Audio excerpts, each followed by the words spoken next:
Hello everybody and welcome back to the Ant Pod. This is now episode 4 and today we are talking all leafcutters, from their care to their setups and how everything works in between. For all those who did hear episode 3, Wakooshi is currently designing a new series of leafcutter nests that will hopefully open the species up to a lot more people. And well, back on the show is Mr. Sid from Wakooshi. Say hello, Sid. Hello everybody, how you doing? I am doing great. It's amazing to have you back on the show. Now, if you sell the nest, we will also need somebody that can sell the ants. And who better to talk with than Richard from Ant Antics. Say hello, Rich. Good evening, hello. Good evening and hello to you. How are you doing, you two? Yeah, I'm doing really good. It's nice to be able to have a bit of a chat about these. I'm obviously working very closely with them, with leaf cutters and stuff, so it's nice. I'm looking forward to a nice little chat, point out some tips and say what I've learned and stuff. So yeah, but I'm sure Rich is equally enthusiastic about it. Oh yes, and any excuse to talk ants, isn't it? Well, either way, it's amazing to have you both on the show. And as a creator who will hopefully soon get my own leafcutter colony, it will be really exciting to hear what you two have to say. Now, we introduced Sid from Wakooshi in the last episode, so let's not do that once again, because if you really want to hear everything about Wakooshi, you may as well hear the last episode. But Rich, how did Ant Antics start? So I started after an experience with another company when, I won't name names, but the queens didn't arrive exactly how I wanted. And I thought that I could do something a little bit better and that customers deserve to be treated specially. So Ant Antics was formed really based on that alone. I loved the hobby and I wanted to give back to ant keepers something a little bit extra. And we are really happy to have you here in the hobby because your unboxings are legendary. I can't wait to get an unboxing for myself in the future. But this isn't your full-time job right now. You have a few other jobs. How does this all work together with Ant Antics? Well, short of having octopus arms, I find myself very busy. I dedicate like 3 days a week to Ant Antics, Monday, Tuesday, Wednesday, which I'm solely doing Ant Antics work. And then Thursday through Sunday, I'm in my other business. But the joy of my other business in the escape room is that I have a lot of time where I'm watching people play games and I'm sitting in an office doing it. So it gives me 4 days a week where I can do my feeds and I can keep on top of tube changes and everything like that. So I'm at the moment, because all of the Nigers from this year have got workers, I'm also taking ants home. But in a nutshell, in answer to your question, I am finding myself very busy, but it's not a bad thing. I now have staff who are almost trained and the world is about to get a lot easier. It sounds like quite a impressive week you are running with all of these. Well, personally, my Nigers also just got workers, and it takes quite a while to feed all of my Nigers. Oh, no, it takes way longer than you can ever imagine. I'm doing them now, so if you hear noises, it's because I'm feeding stuff. You heard right here first. He's so busy that he can't even take out his time for the Ant Pod. But I mean, it is great to have you here.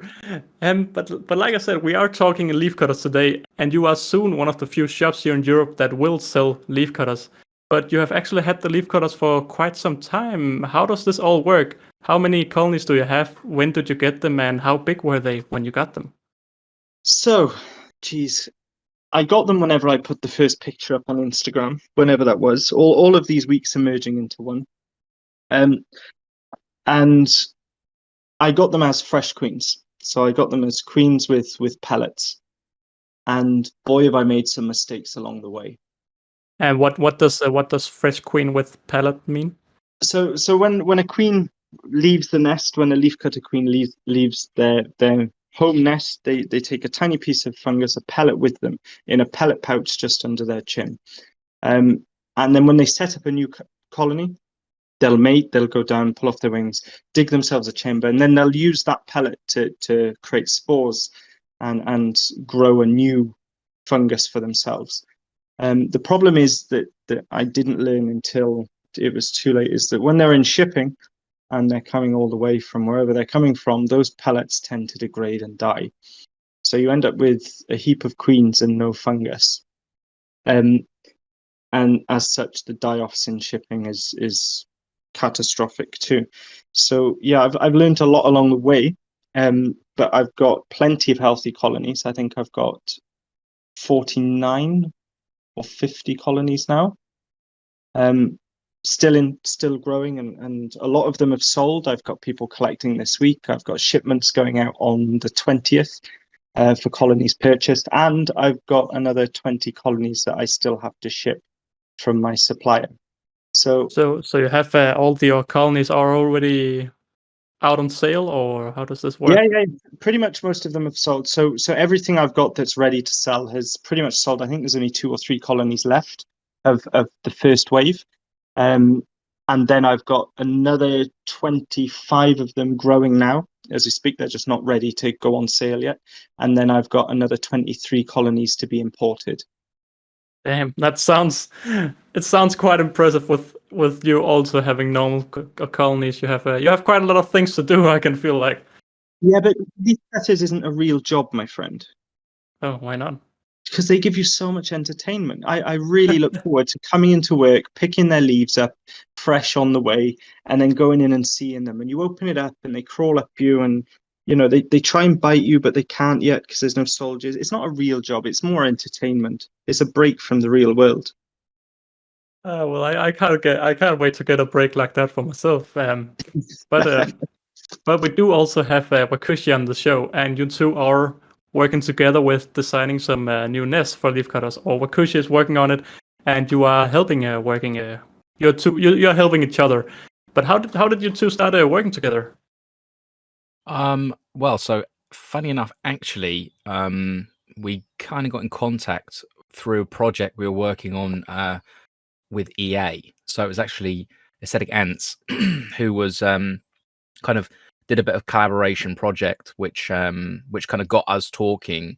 I'd always loved the idea of having leafcutters at some point, and I'd always planned at some point to work on a setup for them. But with the issues that we had with COVID last year, there was almost a gap because obviously shipping them and stuff was just too many trouble. So I didn't actually think that anyone would still have them this year.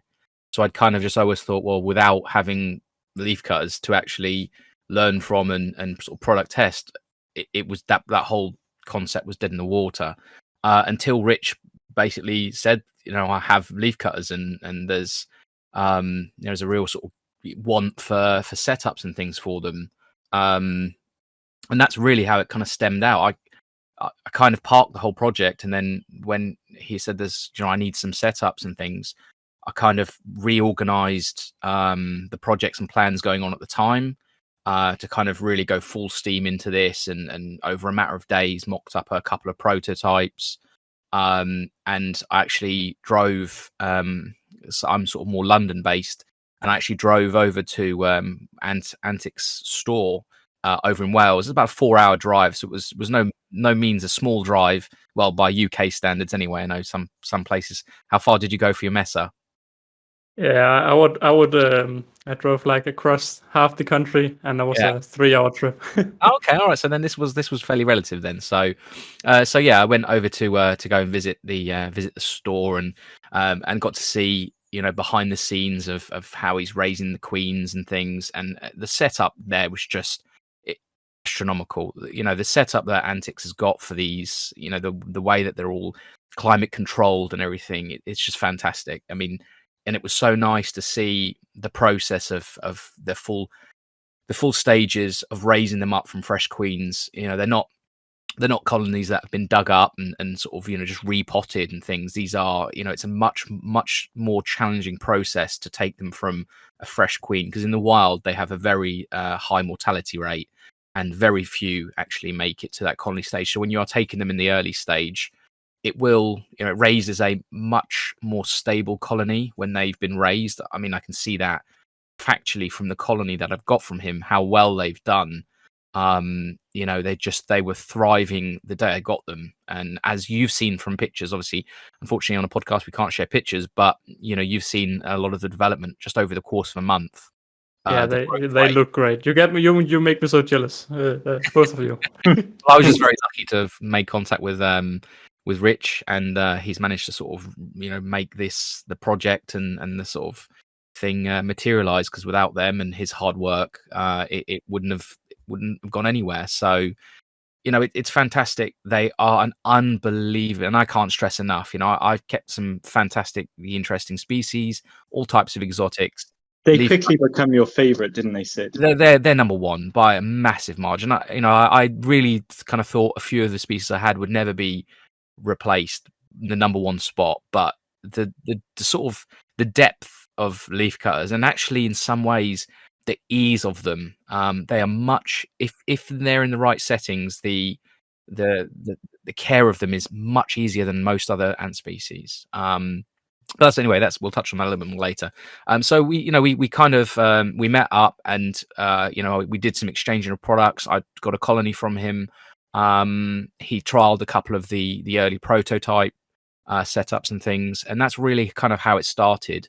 And then just bouncing ideas and feedback and results and things like that. We've just kind of continually developed and sort of just helped each other out with various ideas and things, just to try and make this the project that it's going to be. So that's kind of how it started. Yeah, you make me so hyped to get them whenever I just talk with one of you. You just it's so crazy to hear how amazing they sound. I can't wait to get my hands on my own. They are words can't describe the problem with them. Unfortunately, when it goes wrong, it goes really wrong. Yeah. It's the speed in which it goes wrong, isn't it? It's so fast. It is. And you've got very limited reaction time to a mistake. And on top of that, it depends what the mistake is, because sometimes some mistakes are not quick fixes. It's kind of a couple of times there'd been, because I must have gone through so many prototypes, as different designs, different techniques, different processes of how things work. And some things worked, some things didn't. But it's very important when it didn't that there is a backup option or a way of reverting them to a previous setup. So if someone new got into the hobby and they made a setup for them and that setup wasn't ideal, it's very difficult for them just to kind of have a makeshift in between. That's where it's good that people like Antics and me are taking those risks, because we've got the options and we're kind of prepared for that. And we don't want beginners making those kind of mistakes. So we've learned a lot from that, and that's why it's important to get that kind of information out there so people can learn. And it'd be nice to make this not necessarily a beginner stage species, but definitely a lot, because I was very daunted by the thought of them at the start. They almost scared me because they're not the cheapest of ants to buy, and no, the conditions they require are very, very important. The fungus garden, what they revolve around. If that's not in the right conditions, it all goes wrong very quickly. But if in the right conditions, it's extremely easy. It's just about getting that first stage right, and especially at the beginning stages of founding the colony when the fungus is small. Because when you have a very big fungus, if anything goes wrong, part of the fungus starts to die, you've got a fallback of the rest of it. But if you have a little small piece of fungus and that little small piece dies, you've got no reaction time. You're gone. It's gone. Yeah. But what was it with mine, Sid? In one of the, do you remember what one of mine dried out, didn't it? Yeah, the clay balls. Yeah. So it's little things like materials that are used in setups and things that we've kind of been experimenting with, and quite commonly used the clay balls. They a lot of setups, they'll run a layer of clay balls so that they can keep it kind of moist and hydrated. Now you have to be very careful with that in setups, because if they are not insanely saturated, the clay balls will pull moisture out of the air, so they'll work in a reverse way, because they like to absorb. So if there's not almost a pool of water at the bottom that will oversaturate them to the point where they can't hold any more, that's when they can about work. But if they're not at that stage, like if they're on top of something, like we found out, what they do is they're pulling any of the moisture from above. So for example, if there's leaves on top or if there's fungus on top, they will be drying that out. So there's all these little things that mistakes that beginners could make by making a setup. What did you have as the base of the one that you made, Holleufer? Yeah, it's quite fun talking all of these setups, because I made a DIY setup and I'm quite scared to use it now. I would I would prefer a Wakooshi one, to be honest, even though it's in testing. But I have a 2 centimeter of solid plaster with rocks on top, small rocks. Which type of rocks are they? Just normal stone or? Really tiny small rocks around, I don't know, 2 by 2 millimeters or something like that.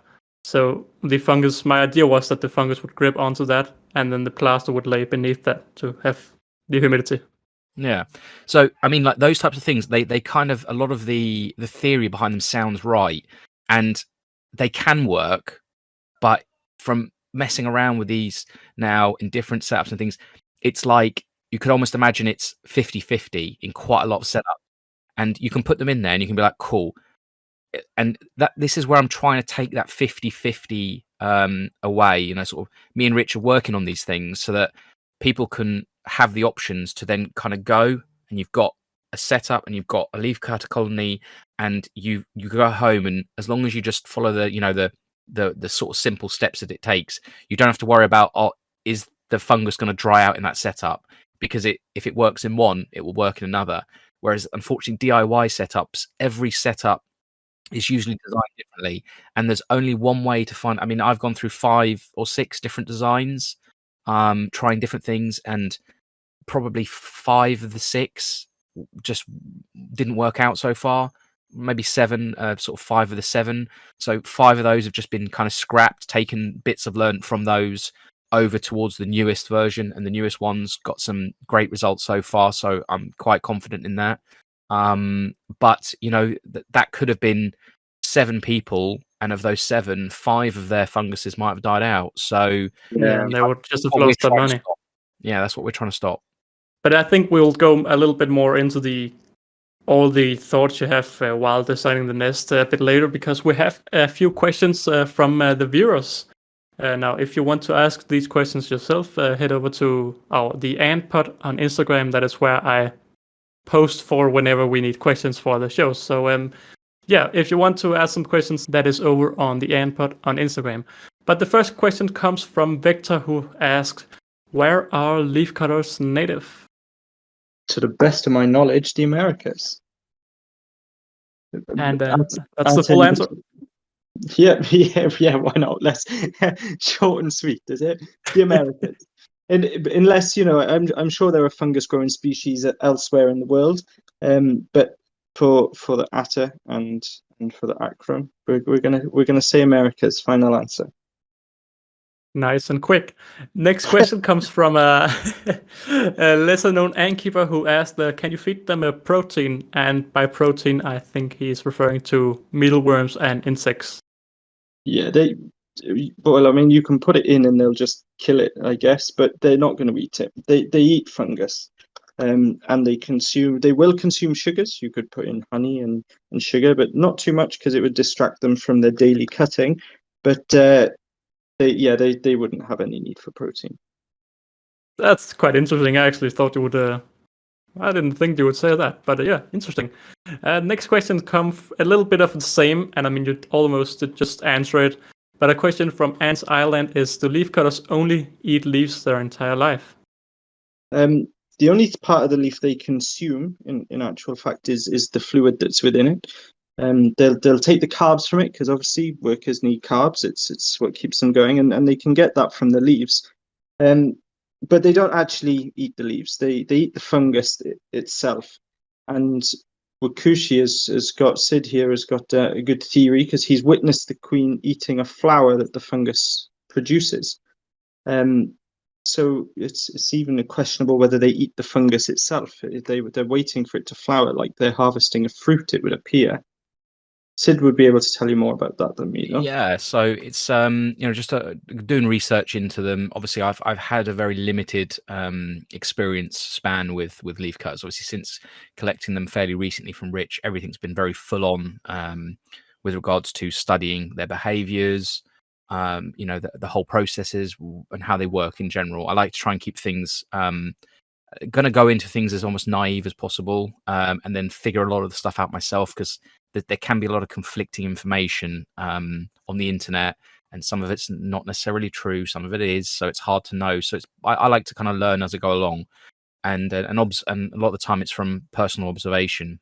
And what I've kind of found is it does seem like a lot of the, I mean, it may not be for all ant species, they may work differently, but obviously me and Rich have got most of the experience with atta at the moment. So it does seem like the ants do get a lot of sap and carbohydrates from eating leaves, or not eating leaves, but cutting leaves. And in the process, they obviously they take in fluids and saps. And I think that also might touch on as to the different why they're a bit fussy about certain leaves, because certain leaves may have different levels of sugars in them, which is why they may not be interested in some leaves and some in the other. Because it might be like, for example, different drinks and different preferences that we may have. Some people might not like full fat Coke, some might like diet Coke, and it could be like them trying certain leaves and they're just like, oh, that's not really what I like. So there is that, but they then take those. You'll have the sort of larger casts will go and forage and collect leaves. They'll bring those back to the nest, and there's much smaller casts, which their job is to take those smaller cut pieces and cut them even smaller. And what they do is they cut in these very little tiny pieces, maybe about a millimeter in size. And what they do is their job is to puncture the edges of these leaves. And what that does is it allows the fungus to get inside the actual leaf.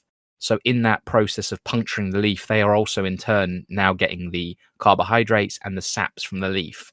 So it's still kind of questionable if how much the ants themselves feed from the fungus.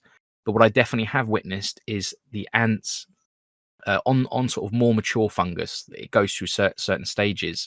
But on the more mature fungus, they tend to have these little white spots. They almost look like ant eggs. And they seem to pull these off the fungus, and they take them. And I've witnessed them taking these little balls to the queen, and she eats them whole. And through removing a couple of these, they're almost like little liquid-filled sacs.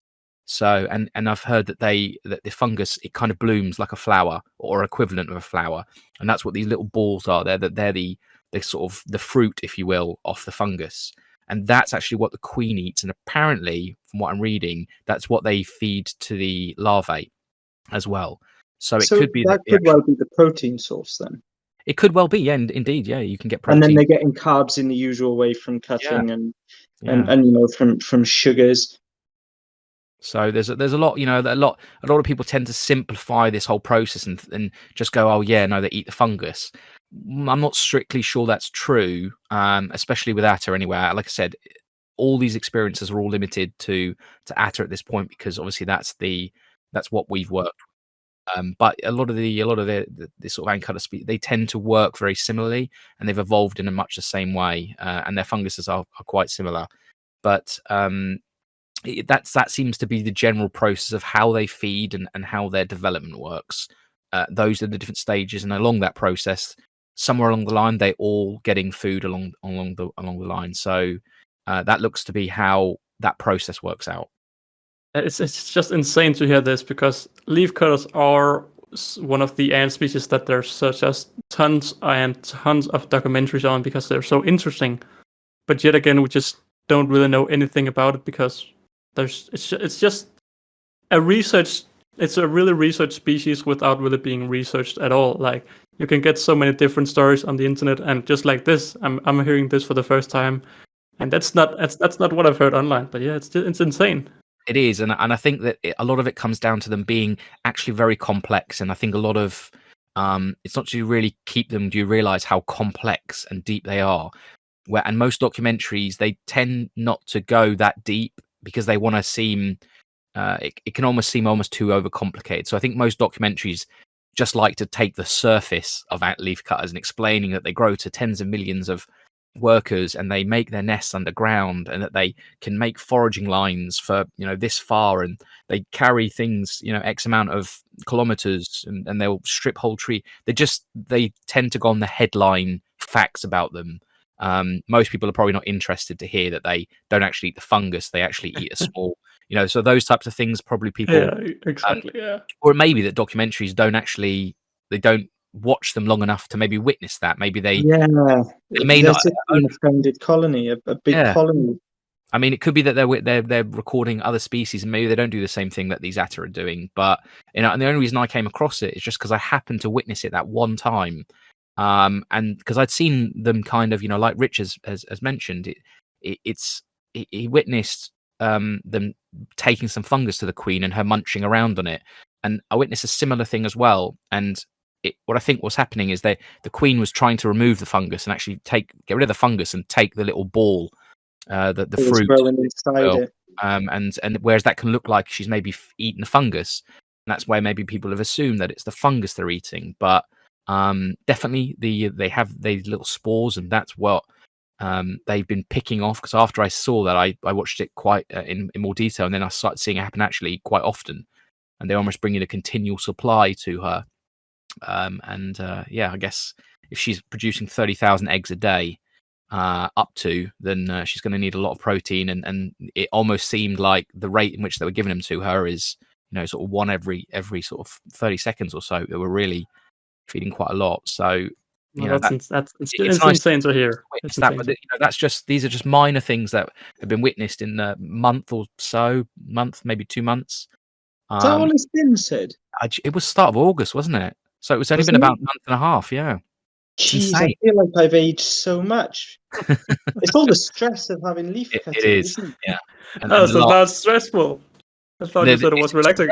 It's stressful. Yeah, it is, but it's worry because I've got so many of them, and I spend all the. I've even got a camera in there with them, and I've got Wi-Fi things. So if I'm at home, I can access all the plugs and turn on aircon if it hasn't done it on its own. But I just worry all the time. I wish they were at home. I could just see them.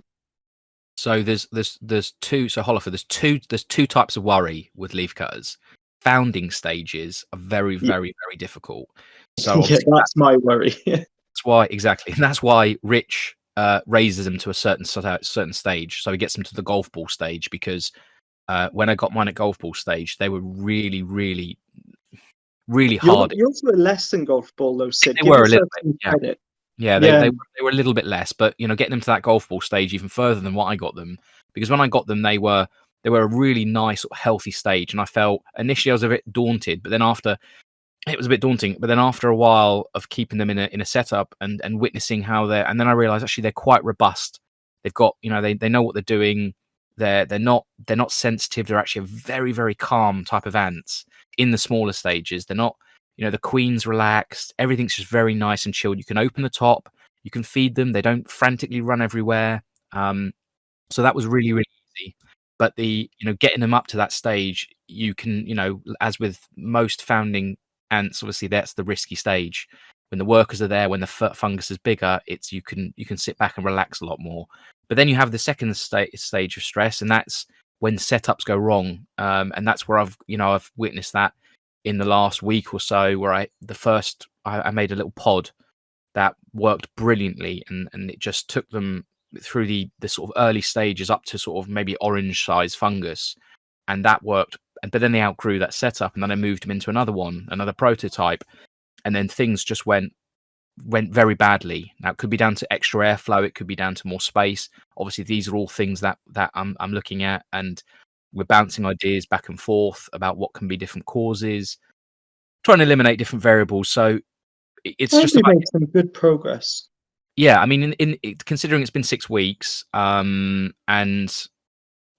probably the project didn't start. We started maybe 2 weeks before that, where we got the first sort of prototypes made. And it's not just one version that's being worked on. It's a couple of different versions, so that there's for different budgets, there's more of a basic setup, a slightly more classic. There's more pro version, so there's more going on. It's not just going to be the one setup. There will be quite a lot.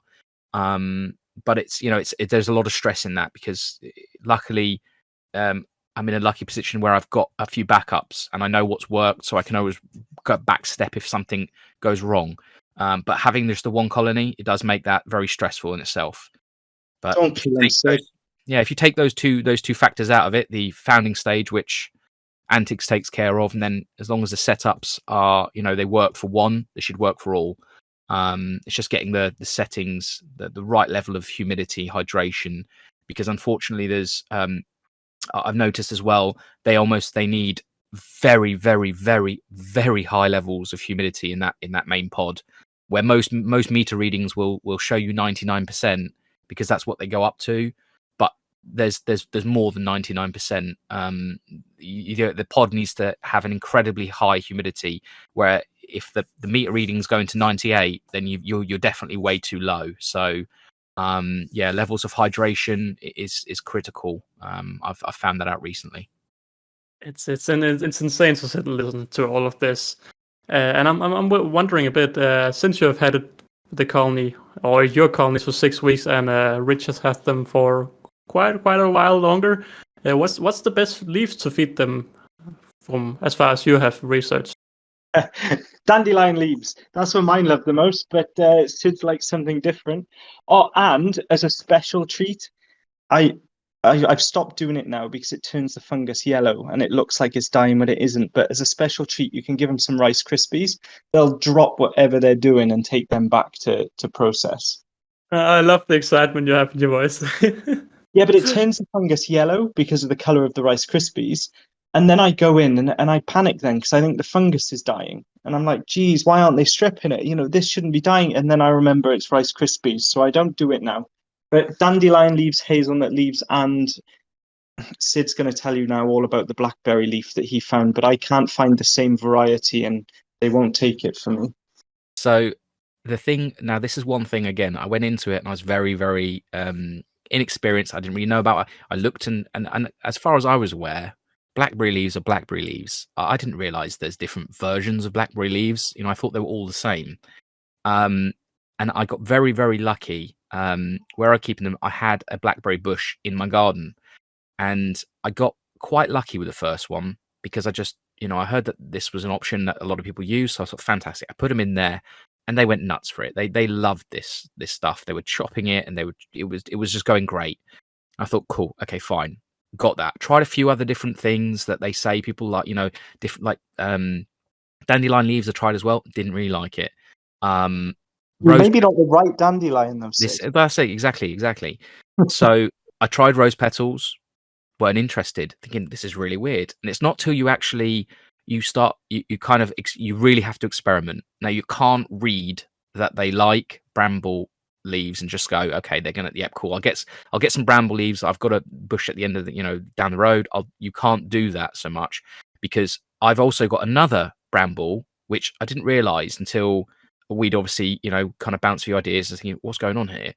There's actually so many different subspecies of brambles. There's just hundreds of them apparently, and they wouldn't even touch this other bramble leaf. So I think that every species of plant that there is out there, there's also subspecies, and some of them you can think of it as just like I was saying with Diet Coke and normal Coke. They taste differently to the ants, and they will react to them differently. Even though they're both Coke, they have a different taste, and they will accept these things differently. And that kind of really opened my eyes up, thinking, oh my god, this is something people really need to be aware of, because they'll try one bramble leaf and go, they don't like bramble, and just accept they don't eat bramble. It's not the case. You have to try a lot of different options, and that's also one thing that's very important to be prepared for when you keep a colony. Have backup options, you know, rummage around or try, you know, it's like privet's another one. I tried 4 different types of privet. One they absolutely love, 2 they're not that interested in, 1 they didn't take to at all. I also found this one particular bramble which just they go absolutely nuts for, and I think that's the reason why I was quite lucky that this colony grew so well at the start, because I think I just got really lucky and stumbled across this breed of bramble which they just really went crazy for. So when it comes to, you know, what's the best leaves, that there are different breeds of leaves that they will accept, and obviously that changes between the different acromyrmex. You know, there's a lot of different versions of leaf cutters and species, and also they accept things in different sizes. So it's a really difficult one to answer. But there's a lot of information out there on the internet for you know, if you just search the species and go, what leaves do they accept in your, you know, obviously in your part of the world, they will give you a bit more of a basic idea of what to take. But you know, things like there's oats. There's some very quirky roundabout options. Some people give them dried options like dried rose petals. The only one thing I will say with that, They stain. it can also there's no fluids in there, so you can possibly be limiting the carb intake for your workers. So there's again, these are just possible observations and some Then I have a little pop in here. Yeah. Because as far as I've read, that's one of the main things you feed them during winter, because it's quite hard to get leaves. What's your plan for winter then? Yeah, I mean, I've not personally got to that stage yet, and that's kind of a bridge I'm going to cross when I get closer to it. I mean, thankfully there are quite a lot of year-round options. Things like privet, as far as I'm aware, is a year-round option. I've got that in abundance, and I think that bramble is near enough year-round. So there are options. There are obviously easier options like using rose petals, and if your colony takes them and they're growing the fungus using it, that's perfectly fine. It's just it's one of those things where from the observation I've got, it looks to me like they do take a lot of the carbs and the fluids from cutting. So by using the dried option, you may be making the fungus grow, and that's perfectly fine. You may notice that possibly you may get a few more worker die-offs than normal, and that could be as a result of that. Again, these are all things that we'll need to cross. And I have an observation with rose petals, guys, because I've been feeding some rose petals, and I noticed that it pulls humidity from the pots. So within sort of 12 hours, they do moisten up. But I don't know whether it's just Mexicana. Well, it must be just Mexicana, and maybe not even everybody's has the same problem. But what I'm finding is that as they pull the humidity, they soften up and they smell sweet, they smell lovely, but they're too floppy. And my colonies seem to like nice, big, juicy but crispy leaves. Something they can sink their mandibles into and get a good cut with plenty of fluid in there. And I think that's why rose petals are a problem for me. Same with oats. They will not take oats at all, because once they soak up the humidity, they're just too soft. on touching on that, actually, I kind of stumbled across some information that says that they like to use. So one of the reasons why they cut these perfect circles is because they anchor themselves with their back leg on an edge, and then they sort of use themselves almost like a guide. So the length of their That's body. why they need a crunchy leaf then. So that can also be why they may favour those crunchy, because it gives them that good level of anchorage where they can hold the back leg, hold the edge of the leaf, and then start. Because that the reason they do that is because that way they can ensure they cut a piece that's exactly large enough for them to handle. So because if they cut to the maximum size. Yeah, if they're a smaller worker, the legs will be shorter, and the piece they'll cut in that circular motion will be smaller. So it's a way to ensure that you don't get lazy ants just cutting off a small piece and taking it back. That nature's made it so that it's a guide that will ensure that they are working at their maximum efficiency. So these leaves are obviously being fed to the fungus. And a question from 5G15 Isaac asks, do they depend on the fungi, or are there alternatives? There is no alternative to the fungus. If the fungus dies, you have no colony. It's symbiotic with the colony itself. I mean, every part of the colony, if any part fails, everything fails. If you don't have the workers bringing the leaves, you don't have the fungus growing from the leaves. You don't have food then, which possibly feeds the brood and the queen. So yeah, the fungus is the heart. Yeah. And one thing to note actually with leaf cutters as general, and we've touched on this so much about the plants and what they like and what they don't like. And I think keeping leaf cutters, you're not so much an ant keeper. It's all about the horticulture. You're keeping a fungus alive, and you're providing that fungus with the exact conditions it needs to stay moldy, to stay as a fungus. And the ants are just the tool to cut and take and process the leaves themselves and keep it alive. But really, it's all about horticulture, because who knows that there's 27 different types of bramble in the UK? And it's something you learn when you have leaf cutters, finding their favorites and where can you find particular plants and what can you grow. And it's all about the horticulture of keeping this species, I think. Even the parts of the plants that you take. Yeah, even the parts. Yeah, Yeah. even which bits they're going to favour over certain others. certain juicy leaves can be more favoured over some of the the more The non-juicy. succulent ones. Yeah, so there's so much, and there's so much. This is information that I've not managed to find anywhere else. These are just little random facts that actually are so incredibly important when you're kind of looking to keep a colony, and especially for beginners that like I got into it, and I was new to leaf cutters, and you can near enough forget what you know about ants, because they're almost a separate hobby in themselves. Now they are ants, but they don't take proteins. They don't rely on the same types of hydration. The way their setups work, the way they feed, the way they farm, the way everything about them is near enough completely different from your classic They're ant keeping. aliens for everything. Yeah. So it's totally new. So you have to almost, even if you're an experienced ant keeper, going into you're a beginner leaf cutter. Yeah, you keeper. have to have a totally other mindset. Yeah, you got to stop thinking like you think with your normal ants, and you've got to go back to the basic. You've got to learn everything from scratch in a way. And like I said, I don't want to make these sound like they're a difficult species to keep. I was just going to comment this. I was like, Yeah. I'm scared we're going to put people off. No.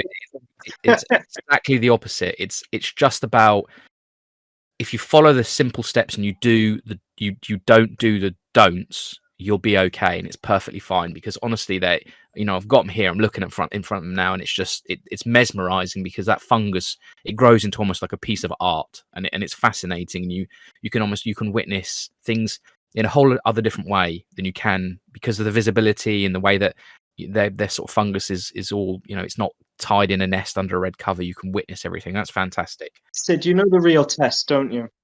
Go on. If you could only keep one colony, would it be those atta? It's hard not having the others, but they are a fantastic species. I'm not gonna lie. I'm a big fan of the Trachomyrmex, the smaller, compact ones.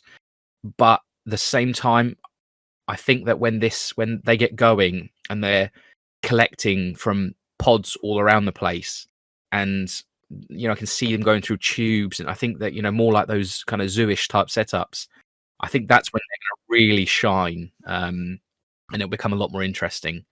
But I mean, obviously, again, I don't want to make it sound difficult. There's a lot of things that you can do wrong in this compared to other ant keeping. But as long as people are aware of it and they know, they're very simple steps, very simple things to be cautious of.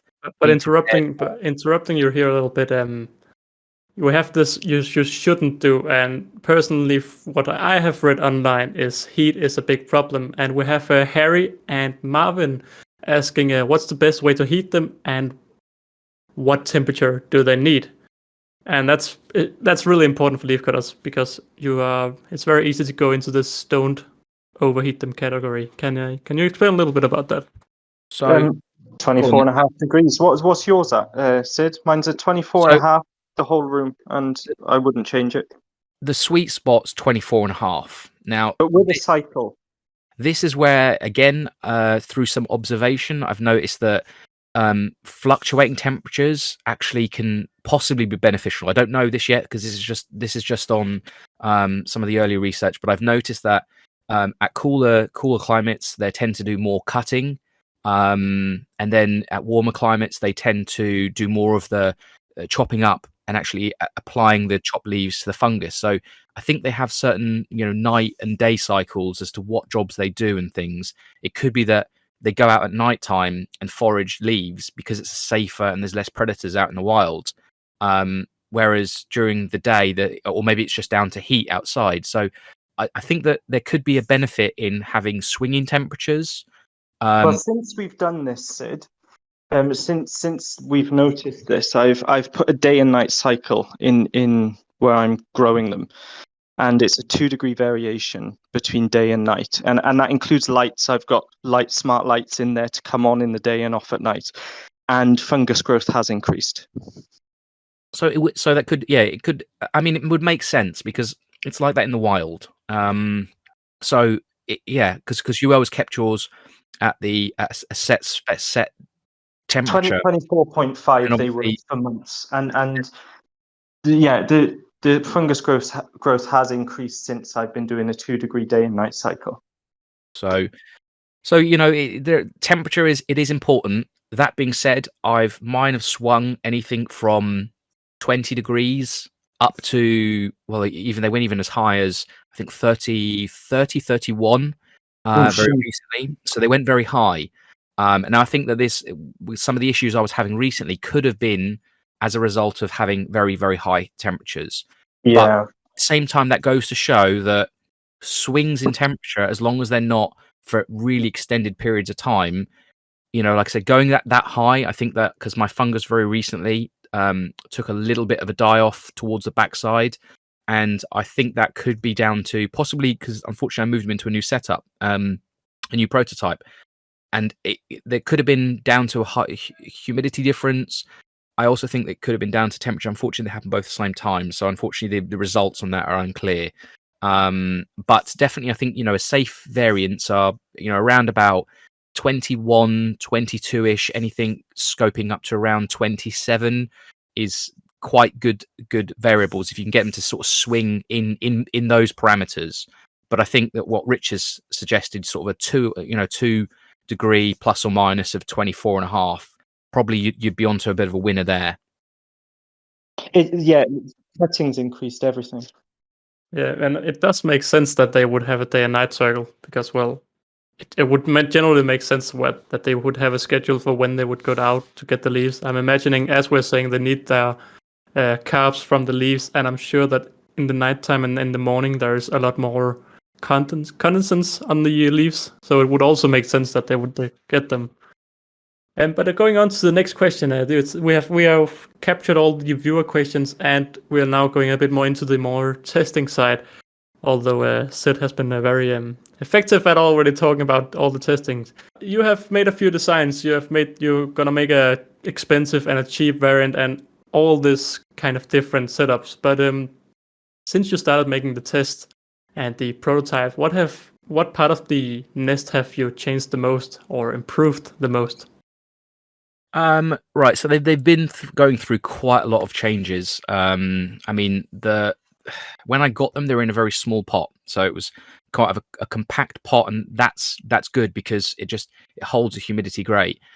But I was concerned that the fungus was close to the lid, so it needed really to go into something, and I didn't have the next prototype version quite ready for them, so I actually just quickly mocked together a sort of a round pod that plaster base, and it's just a kind of a little. It's very difficult to describe without showing pictures, but just like a little pod, and they did tremendously well in there. And that kind of that really encouraged me to realize that okay, don't panic because their things are working fine. It was they had leaves I could add in there. It was great. And the fungus just went nuts. This thing just grew, and grew 4 times its size nearly in probably about 4 weeks. So they really grew fast, and that was great.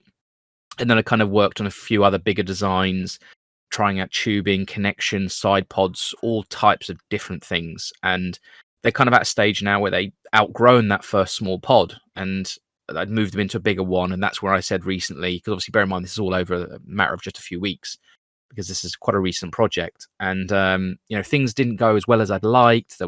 Things looked drier in there, even though technically on paper, and this is why it's so important to just really, really like hammer test things and test them with, you can design setups and nests for species, but when on theory they look right because these setups, in my eyes, they should have worked, but they just didn't. Even on the hydrometer, they look like they should work, but the fungus, exactly. When you sent me pictures, it just didn't look fluffy enough, did it?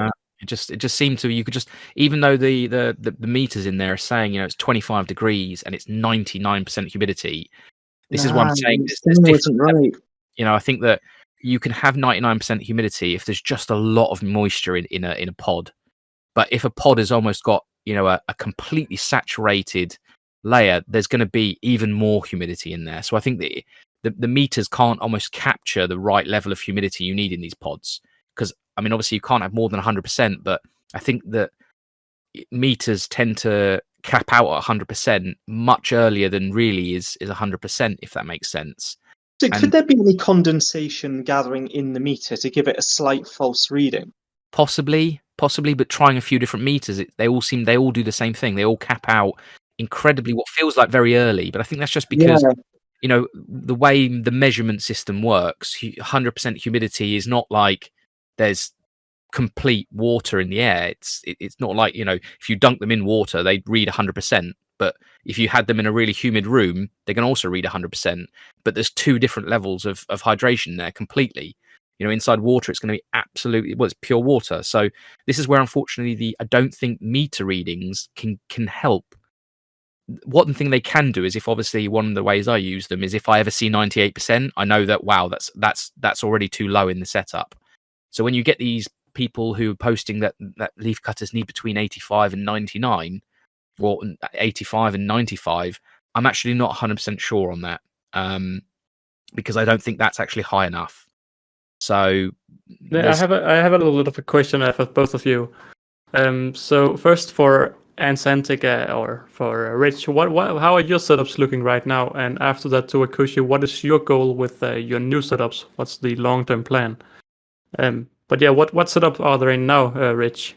So at the moment they're in 10 centimeter deli pots, and they're capping out. They're almost going to touch the lids and need to go into bigger pots. The one thing I've noticed is when they're filling up their available space, they slow down and they stop processing at the same rate. So I noticed it especially going from the tiny little 5-ounce deli pots up to these 16-ounce ones, that it just seemed nothing was happening. And then I popped the small fungus ball into these bigger pots, and boom, they start cutting and growing, and they're trying to fill the space. So do you just move them with your hands or with tweezers, or how does it work? Before I do anything with the ants, I sterilize my hands. So I just pick up the fungus ball gently with my fingers, in such a way the queen can't get a bite in, and just place it into a new pot. You can really handle them well. Even the workers at this stage, because there's only regular size and minims, that they'll try biting you, but you don't feel it. You just pick them up and put them in. There's no need to pull out tweezers at this stage.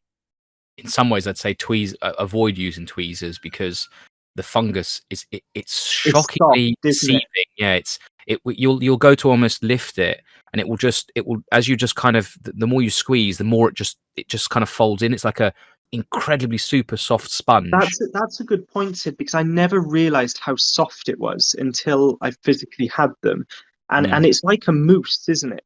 Yeah, it's really difficult to describe. But it is just, it's almost like air. You'll go to grab it and you'll be like, you don't feel like you're grabbing anything. And so moving the fungus can be a little bit challenging.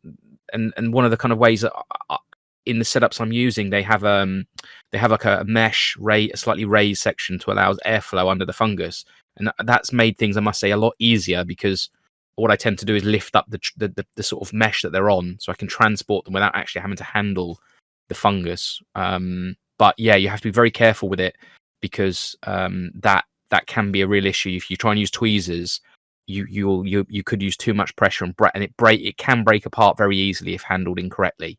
Yeah, it's funny, because I've always thought it would like be a hard rock, like something that would just break, but no. That's what I thought. No, it's the softest thing you'll ever experience. Yeah. It feels until lovely. you touch it, you won't realize how soft it is. It's almost, like Sid says, it doesn't feel like you're touching anything. It's like it's not firm enough to make any friction with your fingers.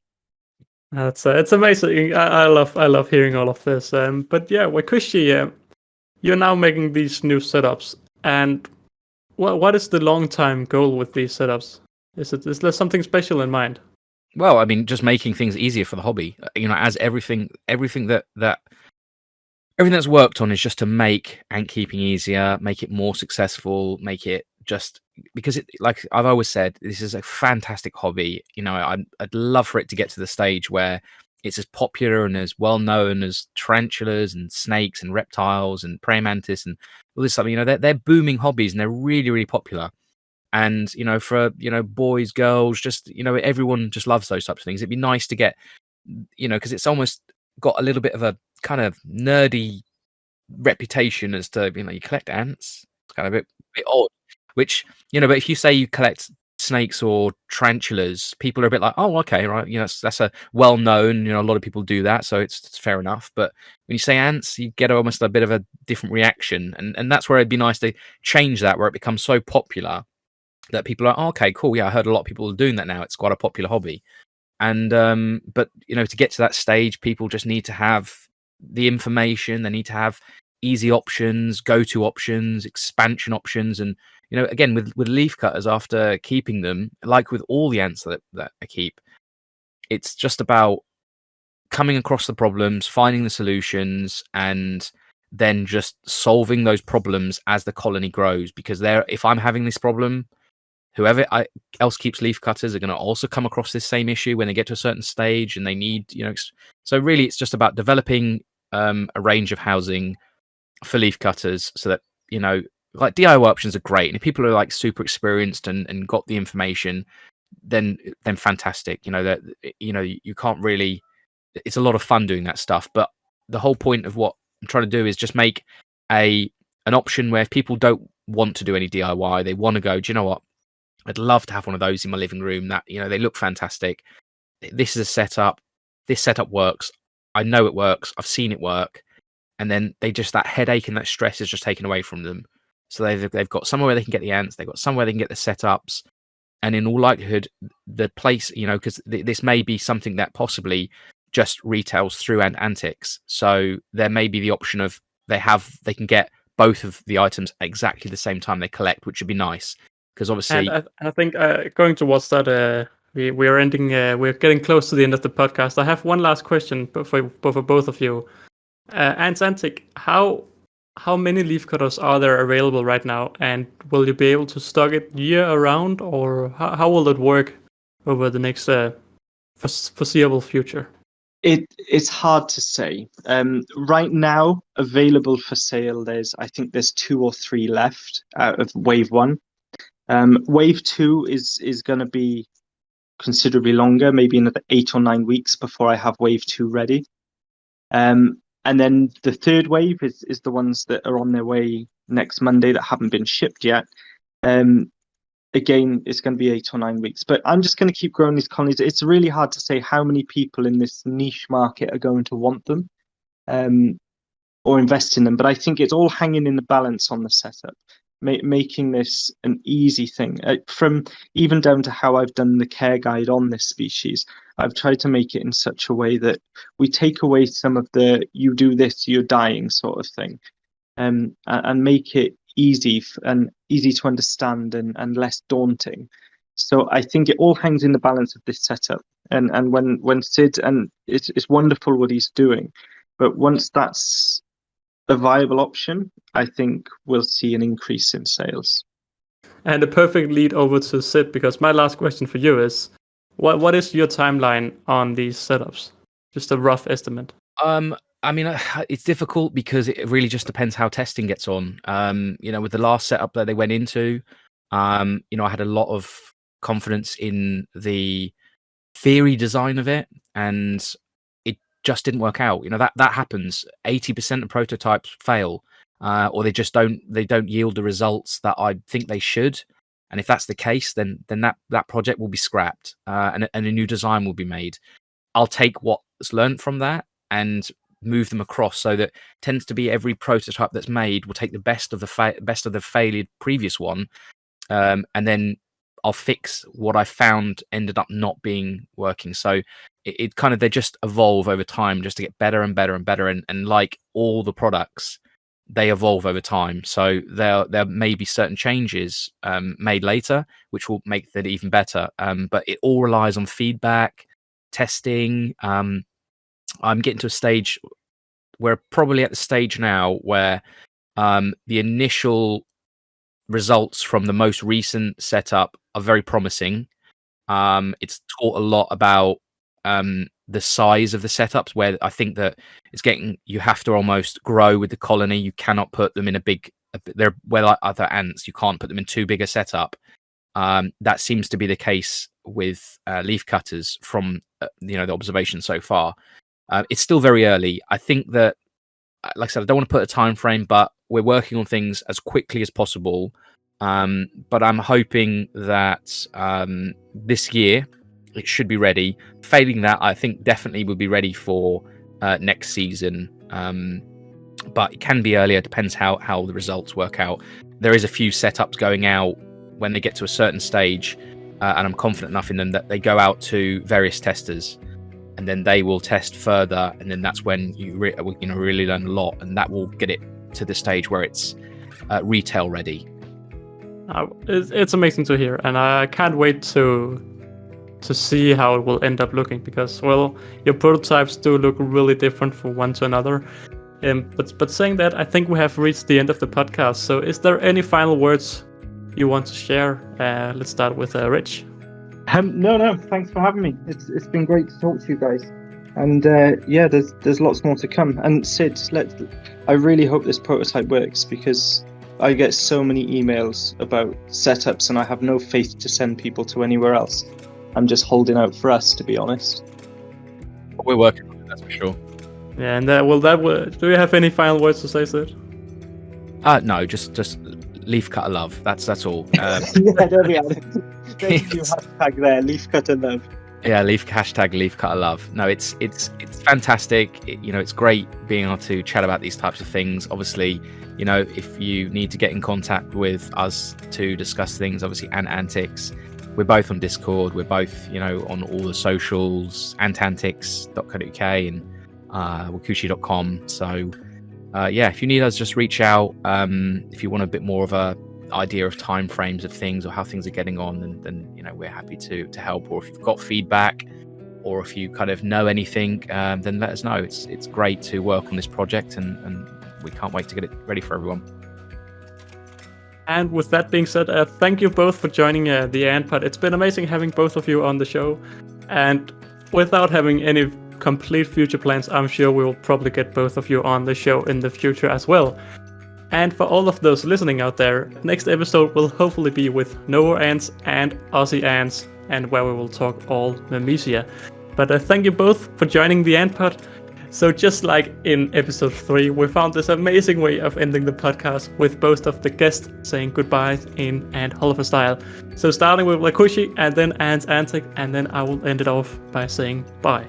Are we ready, guys? Ready. Perfect. Wakooshi. Bye. Ant Antic. Bye. And Ant Holleufer. Bye. I was nowhere near high enough. Yeah, Okay. he's so professional. Did I just ruin the end there?